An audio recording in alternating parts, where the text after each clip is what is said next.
quickly, what I'd like to do is, you've had access to Cellcology for a little bit now, so you've been able to kind of navigate the platform. Hey, he showed up. You did. We weren't even sure he was gonna make it, they said. That's the wrong one. So it's a different guy that we weren't sure was gonna show up. We forgot about him. For a while. Oh, you expected him, it's the other guy that we're not sure is gonna show up, okay. He's double his age, Okay. similar looking, I guess. So let me ask you this, so there's two types of adult learning typically. When you're learning anything, it doesn't matter what it is, you're learning it from one of two perspectives. You're either learning it from the oh yeah perspective or from the aha perspective. The oh yeah perspective is when you've heard this thing before and you're rehearing it and it makes you go, oh yeah, I used to know that. I've heard that before. I've seen that before. I've read that before. I remember the first time I learned that. Oh yeah, I used to do that. Oh yeah, I did that with some of my customers back in the day. That's the oh yeah. A lot of adult learning is oh yes. The older you get, the more you've heard things before. Then you have some aha moments. Aha moments is, I never heard that before. I never thought of it that way. That's new to me. That's interesting because it's insightful or it's inspiring. It makes me question like, why hadn't I thought of that before? And you'll have those kinds of learning moments. When you're going through any material, your brain will do one of those two things immediately. It'll go, oh yeah, or it'll go, aha. So my first question is, as you've been going through some of the Cellcology material, what kinds of reactions have you had to the material? Oh yeah moments, aha moments, and what have you seen that made you go, oh yeah, or aha? Let me hear it from a few people real quick. What was an aha moment or an oh yeah moment so far? I like the opposite of scarcity. Okay. That was an aha, I never heard of that before. Okay, do you recall the word that is the opposite of scarcity? The kind of, which of the 8 influencers is the opposite of the scarcity one? Remember? Okay. I don't remember off the top of my head. Who can off the top of their head recall what that label is? The person who's the opposite of scarcity. Abundance is the opposite of scarcity. Yes, in the listing of the 8 influencers though, there's a word for that person as a descriptive label. What's that? Social, I'm trying to think of the list, on the list. I That's just okay. started Mondays. That's okay. Yeah, what is it? Which one is it? No. The opposite of scarcity. So let's start at the top then. There's 8 primary influencers. At the beginning of Cellcology, it's one of the first lessons is the 8 influencers, okay? Now, in that series, when I start describing these 8 influencers, I try to stress the point that these 8 influencers is what every technique has ever been built on. So let's say you closed the deal yesterday. If you closed the deal yesterday and you recorded that whole deal and you gave it to me, I would be able to sit down and I'd be able to tell you, this is when you use this, this, this, and this. I can tell you the principles behind the technique. What principles were you using that worked? And that's basically what I can do really quickly because I've been studying it for a long time. But I understand like behind a technique's delivery, behind the exact wording that you use, there's a technique behind that technique, there's a principle. Or underneath that technique, there's a principle that makes it work. And that principle either does or does not resonate with the person you're using it with. For example, if I have a person who is high scarcity, if they're a high scarcity person, when I say things like, this is the only one I have, and I'd hate for you to miss out on this, and unfortunately, I can't guarantee the programs will even continue. When you say that to scarcity-paced people, they go, okay, let's do this because we don't want to miss out, because that's how their brain works. Their brain is wired that way. However, if you're the opposite of scarcity, which is the exemption customer, your brain literally does the opposite with the scarcity. So when I say to you, hey Andrew, I'd hate for you to miss out on this. I know it's a great car and I don't want you to lose out, and it would be a shame if you guys drive and then somebody else buys it. They say back, the exemption person says back, well, if it's not here when we come back, then maybe it just Wasn't gonna be. Now, what's interesting is literally when I do this everywhere in the world, I get the exact same fill in the blank. And I mean literally everywhere in the world. When I do that example and I say, if it's not here when we come back, maybe it doesn't matter if it was in Russia or in New Zealand or in Canada or in, it doesn't matter where I was. If I say that sentence, the sales team reacts with the exact same fill in the blank. Now, how is that possible? How is it possible that it doesn't matter if it's a Chevy store in Georgia or an Audi dealership in Minneapolis, if I say, if it's not here when we get back, then maybe it everyone says wasn't meant to be. Wasn't conditioning. But how is that universal? It's culture. It's humanity. It goes beyond culture. Because in this case, I'm saying it happens everywhere in the world of all cultures. Because if your brain is wired as an exemption brain, When you hear someone use scarcity, your brain says, that might be true for everybody else, it does not sound true for me. I'm sure that matters to everybody else, but it doesn't matter to me. Because if I'm an exemption person, I don't care what everyone else does, I'm gonna do what I'm gonna do. So when you tell me, well, this is what's happening and this is what most people, and I don't want this to happen, they go, it's not gonna happen to me. There are certain people who just drive recklessly because they'll never get in an accident. I never get in accidents. So they just drive recklessly because their brain says, I'll never get in an accident. I never get pulled over. So I'll drive like a maniac. Why? I never get pulled over. Some people cheat on their taxes. You know why? I'm not gonna get caught. Right? Some people's brain is wired where they just think that, yes, I know it might happen to everyone else, but it won't happen to me. See what I'm saying? So when you have a client in front of you, if you do not know what kind of customer you have, and you start using scarcity-based language, but the person is an exemption person, instead of influencing them, you're alienating them. You're actually annoying them. So that's why this stuff matters, because the average salesperson cannot accurately and quickly identify what kind of customer they have. And so what you do is you just start randomly throwing out things. And you try to move people through the process, but there's no science behind it. You're all art with no science.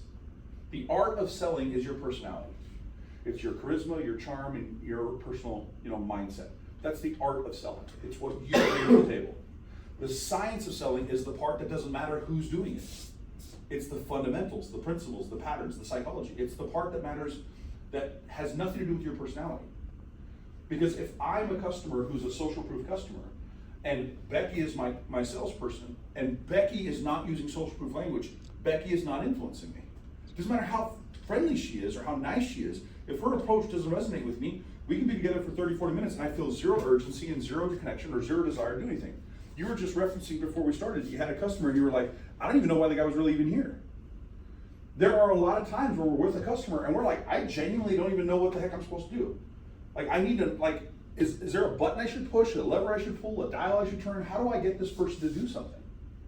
And there's also the opposite, where you have somebody who does come in and they're basically a laydown, and the deal just happens, but you paid no attention to the science of it, so you're just grateful that you had a laydown. But you can't replicate it, because you don't understand the science of what you did.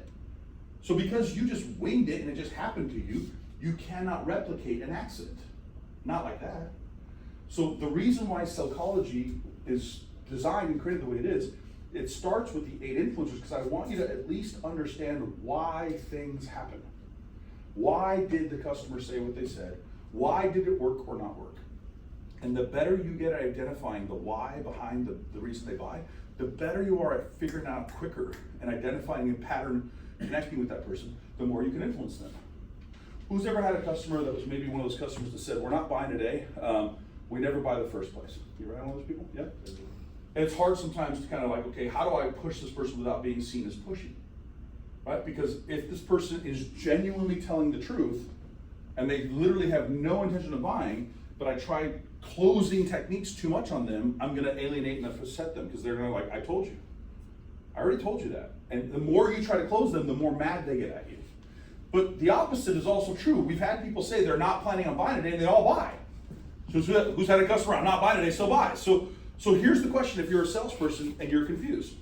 If I have a customer who says, I'm not buying today, and I don't try to close them, am I gonna lose deals? Absolutely you are. If I have a customer who says, I'm not buying today, and I try to close them, am I gonna lose some deals? Absolutely you are. So wait a second, so if I don't try to close them, I'll lose deals, and if I try to close them, I'll lose deals. Both people said, I'm not buying today. So the objection, the stimulus, the thing they said, the pattern is still, I'm not buying today. That's the thing they said. But with one customer, if you try to close them, you'll lose them. With the other customer, if you don't try to close them, you'll lose them. So how do I know which one it is? Well, it depends. Are they a high commitment customer or not? Because the commitment principle is one of the 8 principles. So if a customer's not a high commitment person and they tell me I'm not buying today, I don't care what they said. I'm not listening to it. But if they're a high commitment person and they tell me that, I'm gonna pay attention to it. Because I can tell the difference, it just increases my effectiveness with that customer. But if you can't tell me, and you're with somebody for 10 minutes, you're with a customer for 10 minutes, and I came in and grabbed and said, hey Gabe, who you got, what do you got? And you can't tell me which influencer you think that you have at all, you are winging it, which is all artistry, and that's fine. You can get to 8, 10, or 12 cars doing that. But if you want to consistently produce 30 or more sales a month, if you want to do that on the regular, you have to be a scientist as well. You have to build systems and processes into what you do. So that's why I start with the 8 influencers. Now, for the fact that most of you, and again, this is a general statement, I don't know the individual story, I'm just saying most of you. Most sales teams will watch the 8 influencers videos, they'll watch all 8 of them, and for the most part, it'll make sense. Like as they're watching, they go, oh, that makes sense. Like you said, that made sense. Most of you will have an experience like that. You go, oh, that makes sense. Well, you know what, I've had a customer like that, right? Here's the difference though between the vast majority of salespeople and the unique ones that actually accelerate their sales exponentially. The vast majority will watch it, say it makes sense, but won't actually understand it or master it. And because they don't understand and master it, they can't use it on purpose. All you have is a base familiarity or awareness, which you can't do much with. Let me kind of walk you through that. Watch this here. There are 7 levels to mastery. So if you are going to take any notes, this might be one of the things to take a note on, because if I asked you all who in the room would actually like to make more money, probably most hands go up. Who in the room would like to make more money while working less? Most of your hands should go up again, right? I would like to make more money and actually work less. And if I did ask, like, who would like to make more money, work less, and actually enjoy their job more? Again, the hands should go up. Everybody wants that. Well, here's where that happens. Here's the sweet spot. Here's when you have all 3 of them at the level of mastery. Anybody who is a master of what they do is going to make money, is going to do it with less stress and effort, and is going to enjoy it. People who are masters of what they do make it look easy, don't they? But whether it's a master who knows how to play golf, hit a baseball, it doesn't matter what it is. If somebody's a master of anything, cooking.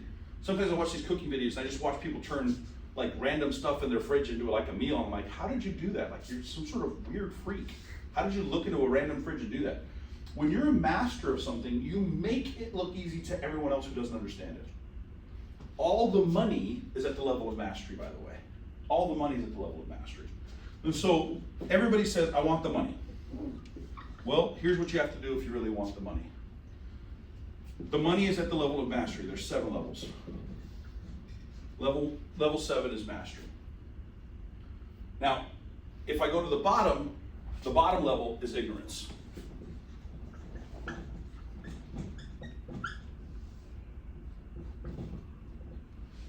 Ignorance is the bottom level. Everyone in this room is ignorant of something. Right? You're all ignorant of something. You're ignorant on all kinds of topics. There's certain things that you know that if you start talking about it, I would literally have no idea what you're talking about. So everyone starts at ignorance. So for example, when I said there's 8 levels, or there's 8 principles of influence, before you ever heard that statement or sentence, you were ignorant that there were 8 principles. You didn't even know they existed. After ignorance, you get awareness.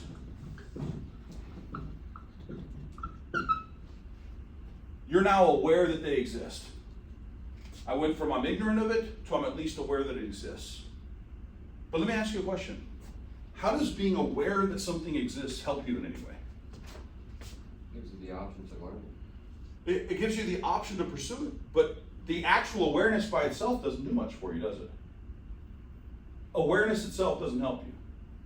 Like for example, if you're like, let's say that you're looking for a doctor, and you're like, man, I've got this issue, and you're limping because you got some issues. And somebody says, dude, do you know what it is? I don't have a clue what it is, you say.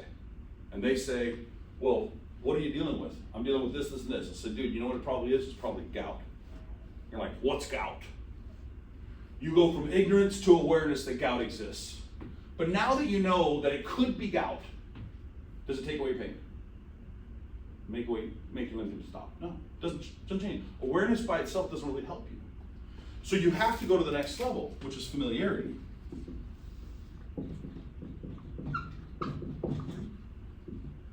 Familiarity.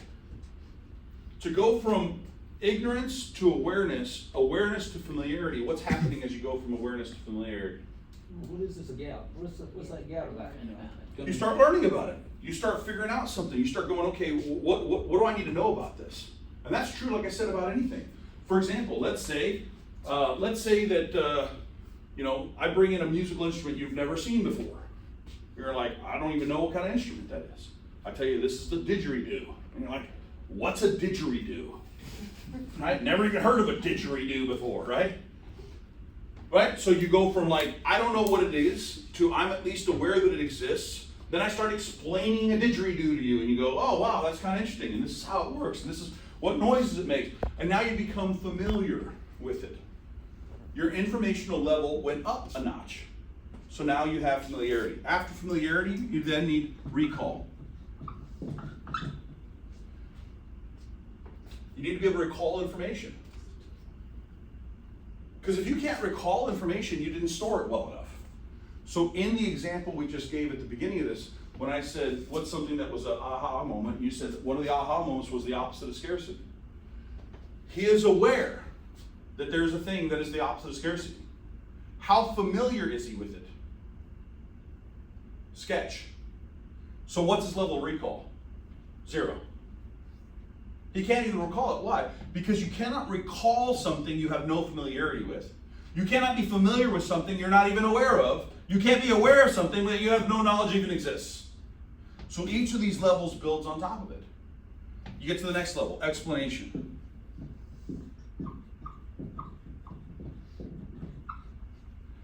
At the level of explanation, what's happening now?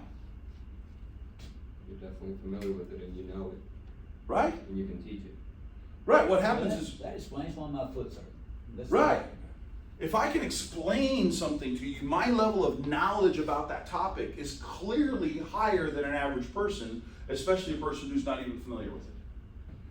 So, if you cannot explain to me exemption and the exemption principle, you do not yet really understand it.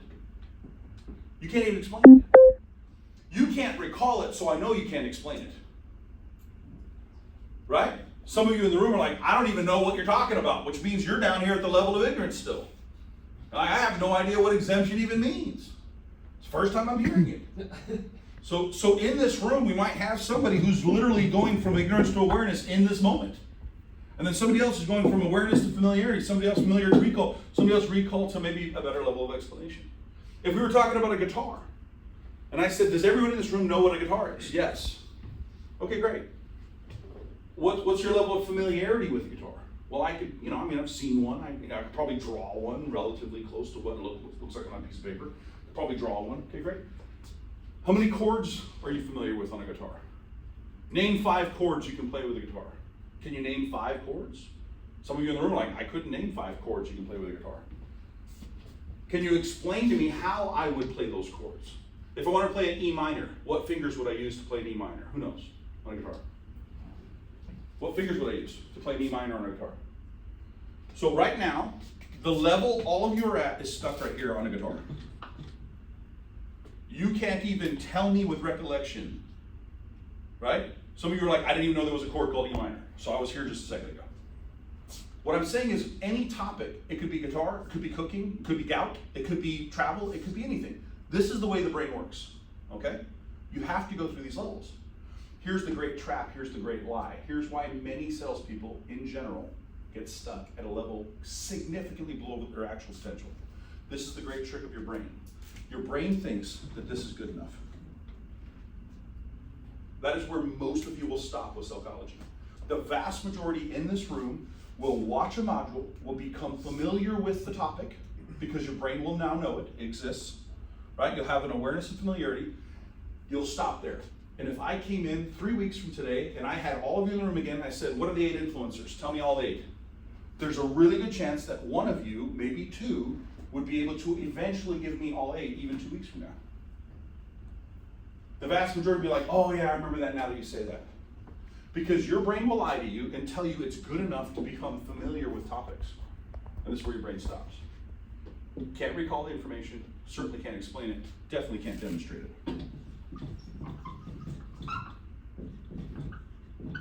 Don't be throwing out a challenge now. The average person can't demonstrate it. So if I said to you, for example, there's a chord called E minor, right? You use 2 fingers to press it. It's these frets. This is where you place your fingers, right? Now you know. But does that mean you can play it? No. You can't play it. So if we had a guitar here, and we went through these levels with a chord, like a C chord or a D chord or something, A minor or whatever, we went all the way through here, you might get to the level of a demonstration where you can strum that chord. But is anyone gonna pay you money to watch you do it? No. See, it's only at the level of mastery that people wanna start paying you money for it. What you wanna do is get to your point in your business where people feel compelled to give you money because they can tell you take your business that seriously. And this is true for everything. Who's ever been to like one of those big city parks, like a big downtown area where they have city parks and have entertainers, like maybe on a trip or something? You see a guy banging drums, but it's not drums, it's buckets, pot and pan. You guys ever seen those videos? Mm-hmm. There's a guy literally banging pots and pans and Coke bottles, right, and buckets with like wooden cooking spoons, right? You know what I'm talking about, those kinds of videos, right? This person is banging trash with trash so well that people want to stop, take out their phone, and videotape a man hitting trash with trash. And then they feel compelled to give him money. Like, I watched you hit trash with trash like no one else I've ever seen hit trash with trash. I just feel compelled. Here's money. Like, when you think about it, isn't that a little bit crazy? What about those people, the street performers that do this stuff?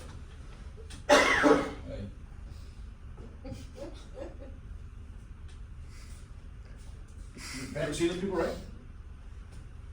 And you're like, whoa, look at them standing still. That's amazing.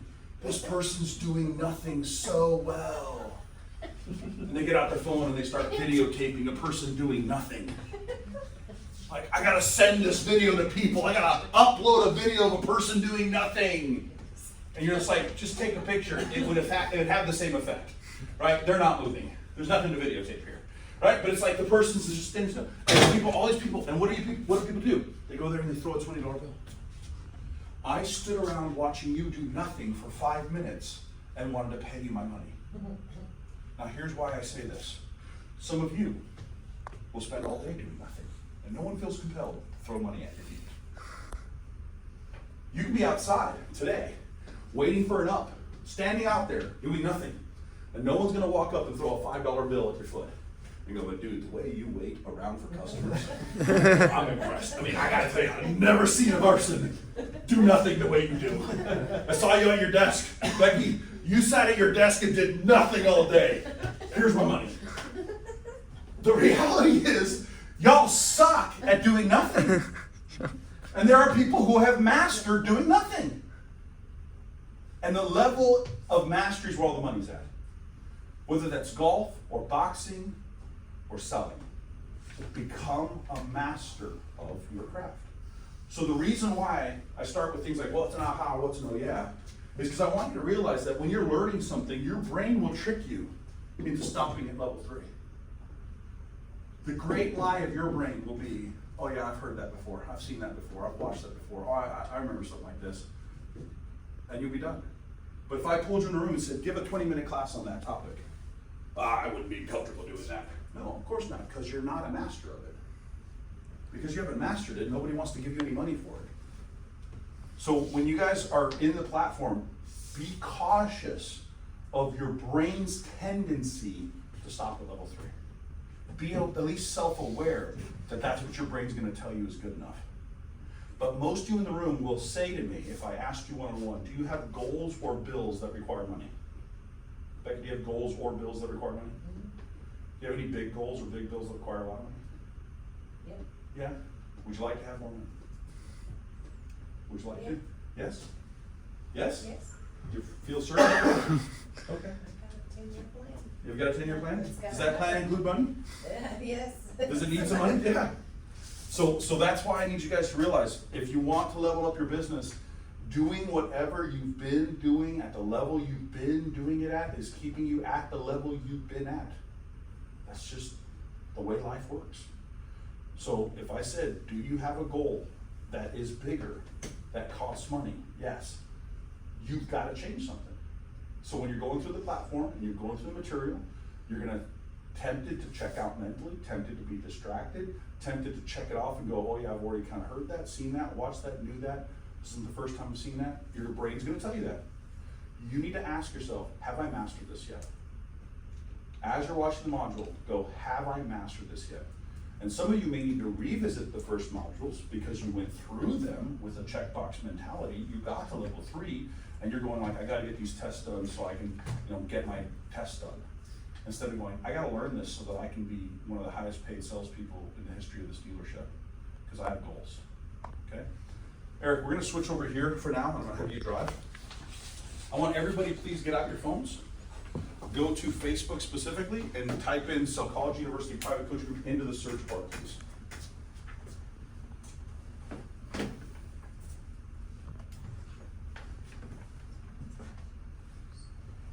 Into Facebook, search for that. If you type in Psychology University Private Coaching Program, it should pull up a group. Please ask to join.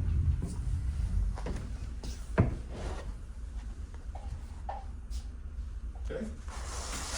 Now, is anybody already a member of the group? You are already a member? What's your name, my friend? Glenn, Brian. Glenn, pleasure. Thanks, Glenn. Glenn, let me show you how to get the most value out of the group, okay? So Glenn, if everybody else is asking to join, it's gonna ask you which dealership, please answer the question. Answer the question. Paula, your engagement manager, will let you in. But I'm gonna use Glenn as an example because Glenn's already a member, and then I'll show everybody else what Glenn can do and what you'll be able to do. Okay, the first thing I want you to do, Glenn, is I want you to think about it this way. Imagine if this group was like a Google for automotive. It's like Google for automotive, okay?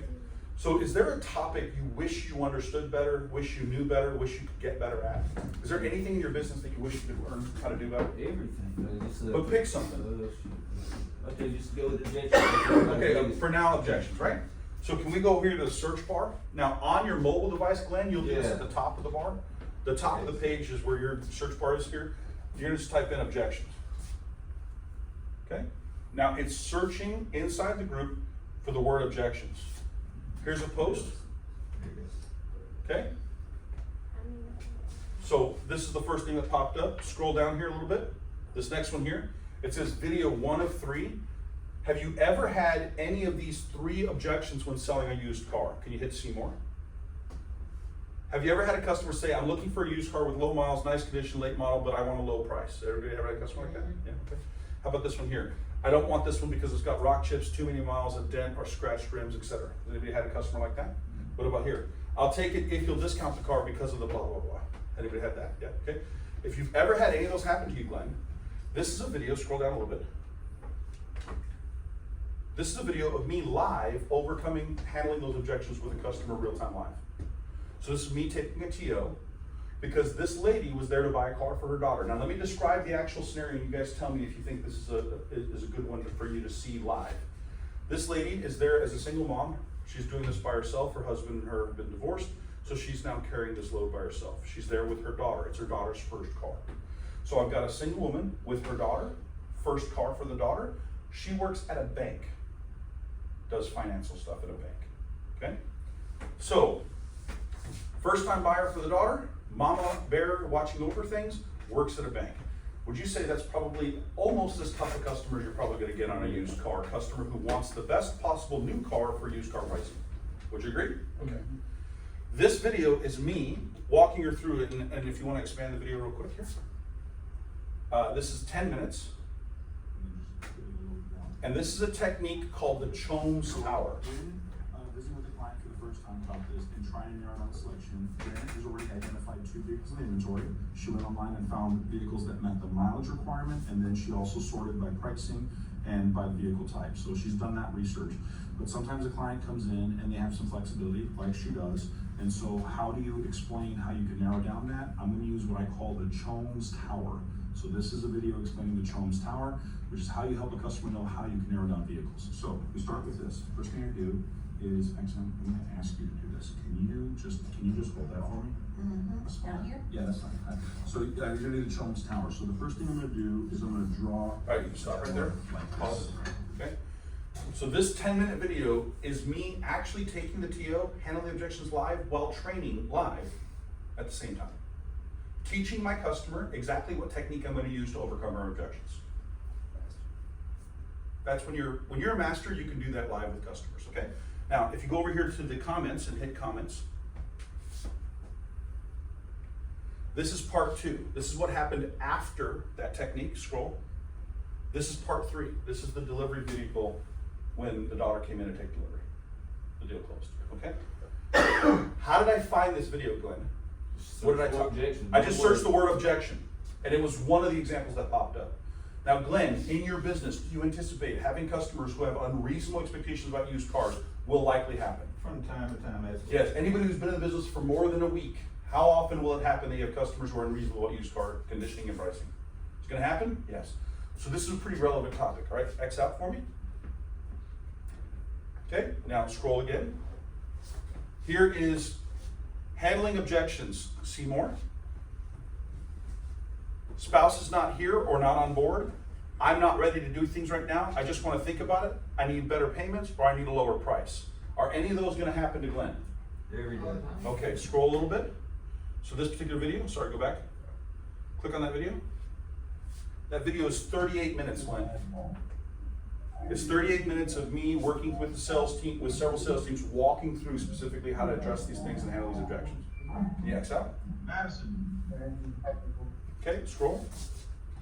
This is actually one of my sales managers talking about the thanks technique. Scroll. He's got the chones there too. Scroll. Scroll. 4 different types of objections. Scroll. Scroll. Trade-in value over the phone. Are you going to have a customer over the phone wanting trade-in value? Yes or no? Right now. Yes.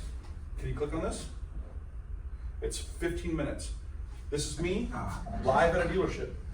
Don't go anywhere. All right? Handle it. Can you X out? Okay, scroll. Keep scrolling. There's more objection handlers. Keep scrolling. So here's a quick tip for the day, critical steps in handling objections. So if I sat here, Glenn, let's say I just took the word objection, put it inside the coaching group, just search for it. If I said I'm gonna take the next 30 minutes, just with that one word, scroll, and I'm gonna find resources that'll help me get better. Is there a good chance that you're gonna find something you can use probably that day or week? 100%. I think so, right? Let's go back here to search. Somebody else, give me a word I should search for that'll help your business this week, this month, close out the month stronger. What do you want? More sales. Be a little bit more precise than that. Urgency. Urgency, type in the word urgency.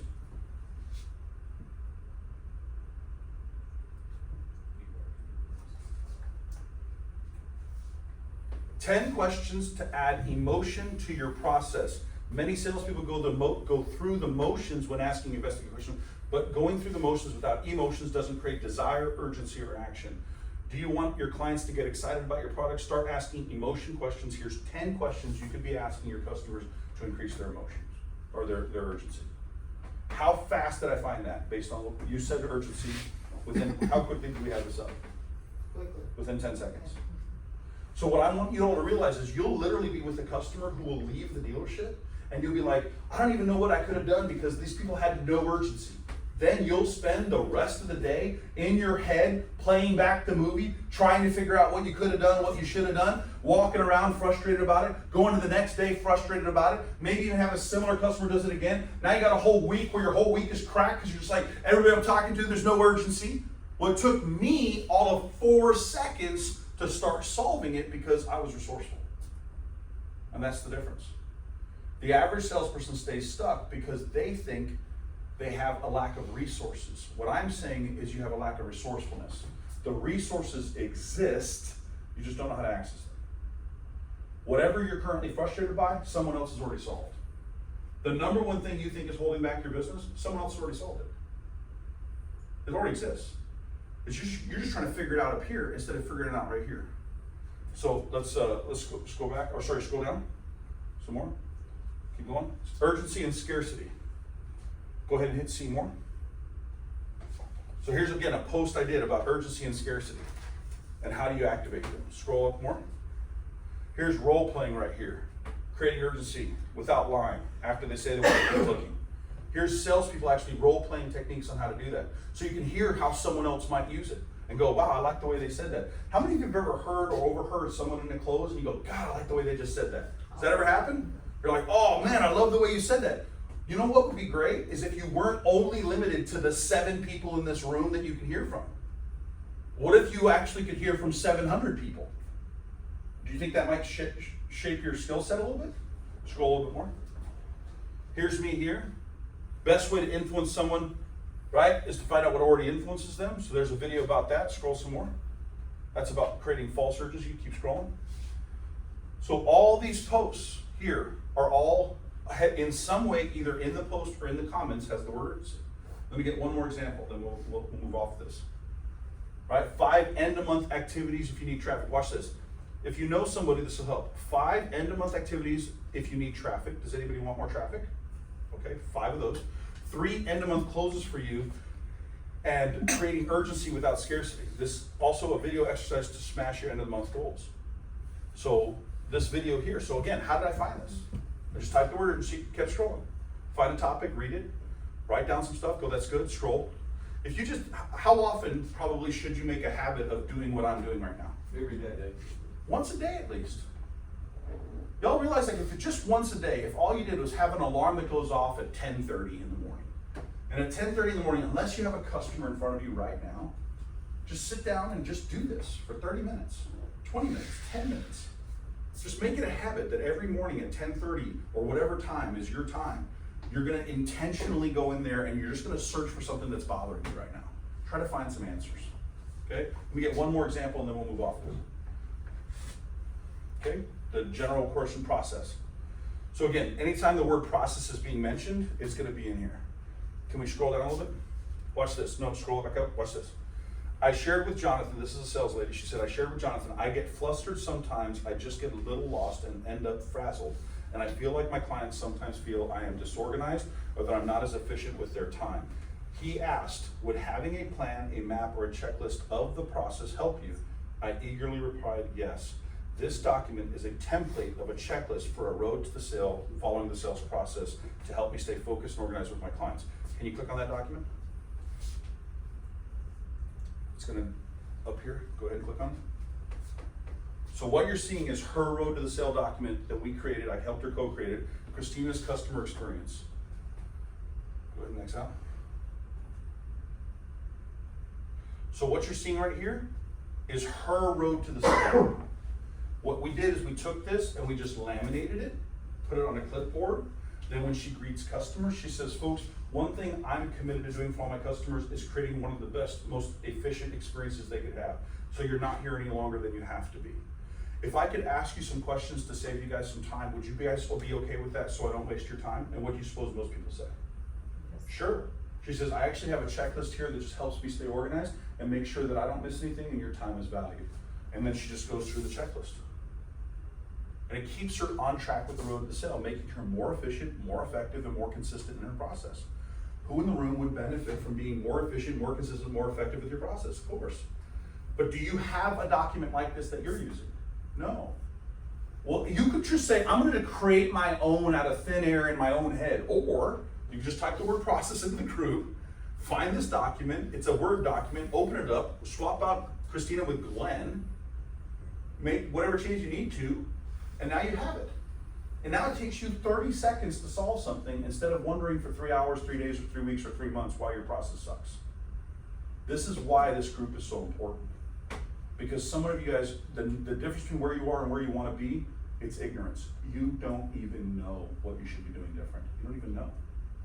And I'm trying to close that ignorance gap so you're not paying the ignorance tax. All right, let's go ahead and X out of that. So since we're in the file section, we'll actually, we'll go to the file section, scroll all the way back up. Click back here. Click back again, and we'll get to the group. Okay, go to files. Now, scroll up a little bit. All right, now, I'm gonna have everybody right now, Eric's gonna scroll for just a little bit. He's gonna scroll at a slow pace. All I want you to do is looking at the list of the documents. When you see one that's interesting, keep a mental note of it. Can you expand the font? Can you increase the screen size? Yeah. Which way? Bigger, yeah. Yeah, like that, there you go. All right, so as he scrolls, anything that sounds interesting, just make a mental note of it. Just keep scrolling. little bit slower, but.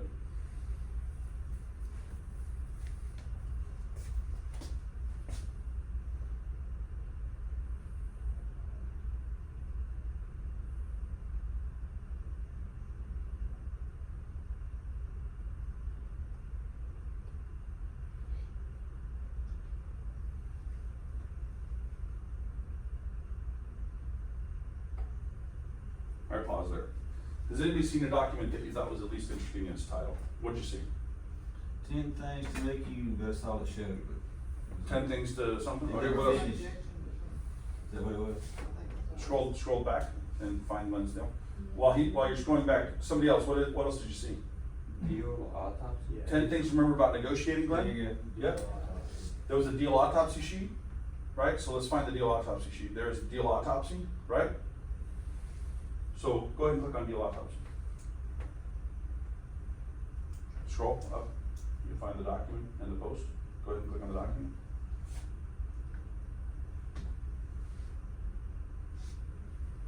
So what's a deal autopsy? It's after the customer leaves, what questions do I need to ask myself to make sure I learn from this deal? So what was the customer's emotion when you first met them? How about when the customer left? What questions couldn't you answer? What was the biggest objection, if anything?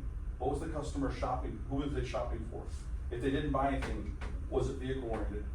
Name one thing you did really well, name 3 things you could improve on. If you did this at the end of every single deal, what do you think would start to happen a week and a month and a half a year later? You would say your rebates and I need to work on.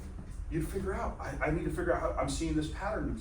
Most of y'all, what you do is you wake up and it's you're like a goldfish with your memory. It's like you wake up and you like forget. You come to the tower and this customer just wants to get the, and you're like, didn't you have a customer like this like last week?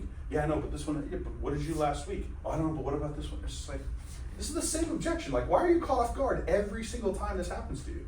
It's because you don't do a deal autopsy. So inside the file section, if you just took one file a week, it would take you 3 years to use them all. If you just did one a week.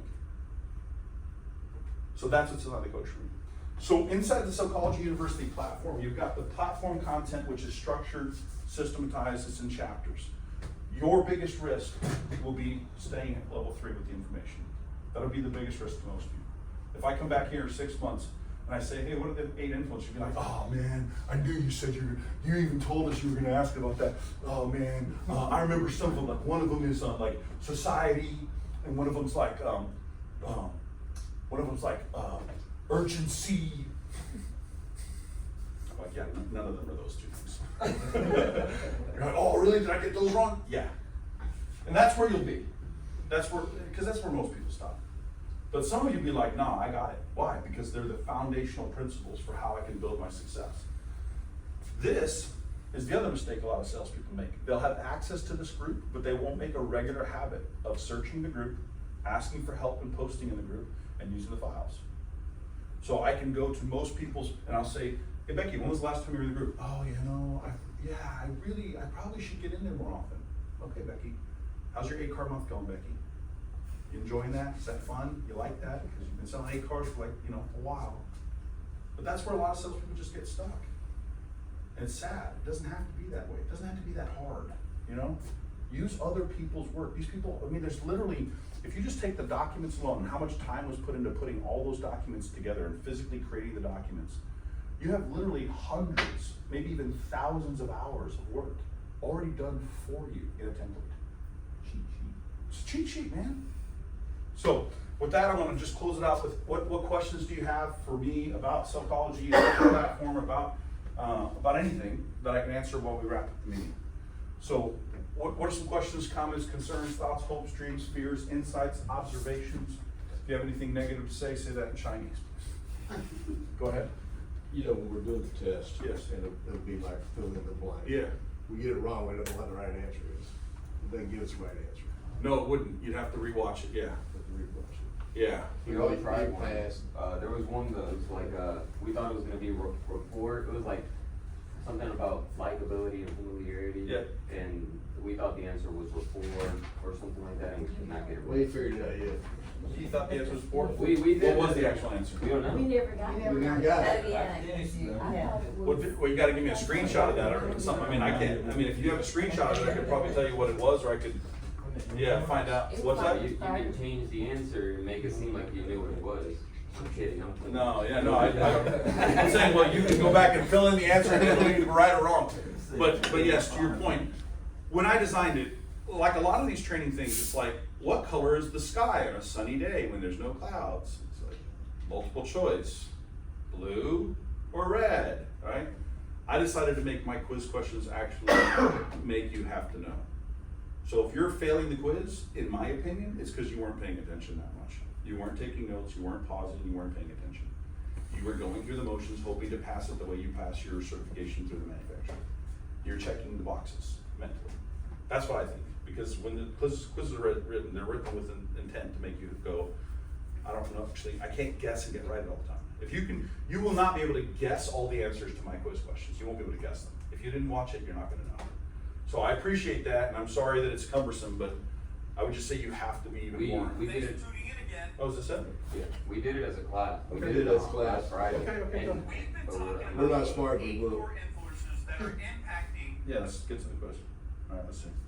Because it literally could be just a, I don't know, could be a glitch in the matrix, but, You'd only do that if they gave all right, let's see. to them. You can influence that customer at a higher level. I hope you're excited to try these Yeah, here we go. tips right away. But first, don't forget to do the test at the end of this chapter.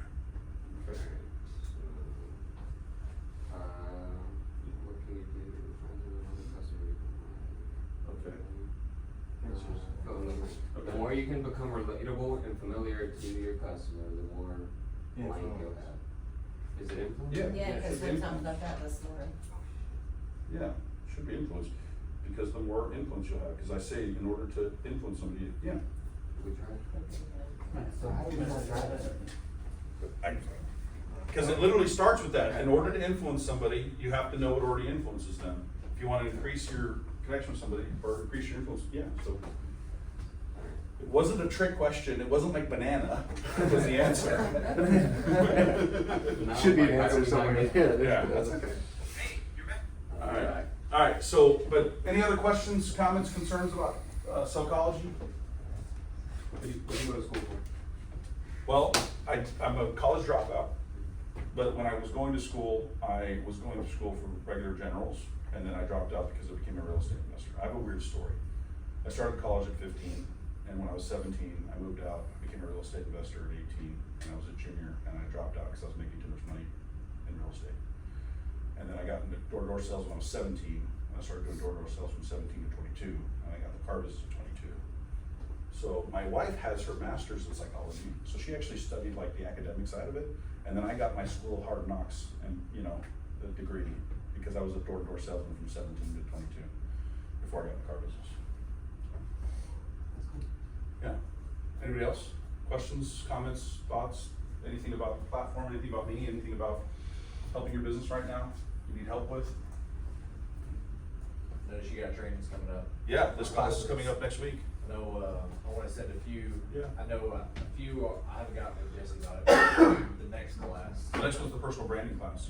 That's one we definitely wanna send a few to. Yeah, I would think, again, this is the first 15 minutes, right? So building rapport and value at the beginning of the sale. If you would like to know how to virtually hypnotize your customers at the beginning of the sale, this is a day and a half on what to do in the first 15 minutes. We cover every possible scenario. Every objection you get in the first 15 minutes, all the stalls, all the issues, how to identify your customer quicker. This is as close to hypnosis as I can ethically teach you from the greeting. So that's what this class will be. The class that's happening next month is the personal branding class. That's how you separate yourself, build a personal brand so people don't ever forget you can. And that's coming up next month. Yes? Any other questions, areas of opportunity, concerns, issues, challenges? What's the most, like, yeah, you see most people get stuck on familiarity and really being mediocre at their job and not Yeah, that's most reaching their full potential, but that's in any area. Yeah, of that's life. normal. That's a human thing. What, would you recommend, other than watching your classes, somebody, anybody can do here to become better at being a salesperson? Yeah, it's really, let's walk through this.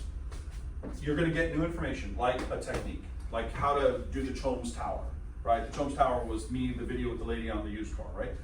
So before I showed you that, none of you in the room knew that it was a thing called a Chomes Tower. You never even heard of it. Now you're at least aware of it. If I say, give me how familiar are you with the Chomes Tower right now? What's your level of familiarity? Again, it's entry level. You're just going from awareness to familiarity right now. The more I talk about it, the more familiar you are, but right now you don't really know what it is. All you know is you saw like a giant rectangle. You don't know what to do with that, right? So as you learn the material, you become familiar with the technique. Can you recall it though? How do you recall information? What's the best way to develop recall? Study it. Which means that I would watch that video and then I would try to replicate the video. Then I'd watch it again and see how well I replicated what I did. And then I would try to, if I can, try to see how well I can explain it to somebody. If I can't explain it because they're asking me things and I can't recall what they're asking me, it's because my recall level's not high enough yet. I can't even explain it properly. So what you want to know is how well can I explain an idea? Because that at least encompasses all these. Then of course you go to demonstration. Can I demonstrate the Chomes Tower? Like if I flipped this board around and said, come up here and demonstrate Chomes Tower. I'm the only one in the room that can do that right now. But if you wanted to become really good at this, you would then get up here and you would start demonstrating. In fact, can you go here, go in the coaching group, go to the search bar and type in Chomes Tower. How do you spell that? Just C-H-O-M-E-S. C-H-O-M-M. Okay, watch this. Scroll. By the way, sorry, go back to the way. Go back to the way. This is the Chomes Tower sheet. Already done for you. Okay, let's scroll up. This is me live with the customer. Scroll up. This is me with another customer doing the Chomes Tower. Scroll down a little bit. Again, scroll down, sorry. Scroll down the other way. The other way. Yeah. Sorry. A little bit, yes. There you go. So this is me again, live with customers at a dealership. Just as recently, this is, I guess it's 6 months ago. But this is me 6 months ago, live at a dealership, literally using Chomes Tower with customers. Actually explaining it live. So you can see how it really goes down with an actual human being. Okay, now scroll up a little bit, just a little bit. That's the customer saying how they felt because I did the technique on them. How much they liked me doing the thing and handling their objections. Scroll up. This is me teaching more about it. Scroll up, scroll up. This is Kyle Shirley is teaching the class the power of the Chomes Tower. So this is a salesperson in a class with a whiteboard, and Kyle's about to get up and teach. Can you click on the video a little bit? It's 12 minutes. In Kalamazoo, Jay Russell, Brad Hirsch. Hey guys, Kyle Shirley is teaching us the power of the Chomes Tower. Woo! Stripping off layers. The power of the Chomes Tower. All right, so give the context, Kyle. What is the value of the Chomes Tower? When do you use it? What's the approach that you're going to do? Okay, now, if any one of you, 3 weeks from today, can get up here and teach a class for 10 minutes on the Chomes Tower and can demonstrate it, you are moving closer to what? Yeah. Because if you can do it in front of your entire peers with a board and on camera, I know you can do it with the customer. And the more times you do it with the customer, so you're like, what can anyone in this room do to get better as a salesperson? Go through this process, don't stop at 3. That's really what it is. Just whatever you're learning, don't stop at 3. Make sure you don't stop at 3. Everyone stops at 3. That's why it's so easy to become great in this world, because the vast majority will stop at 3. Most people won't have the whatever it takes to get to 4, 5, 6, and all the way to 7. So that would be the answer. Okay? I'm gonna let you guys get down to your store or floor and start your day. Thank you, everybody.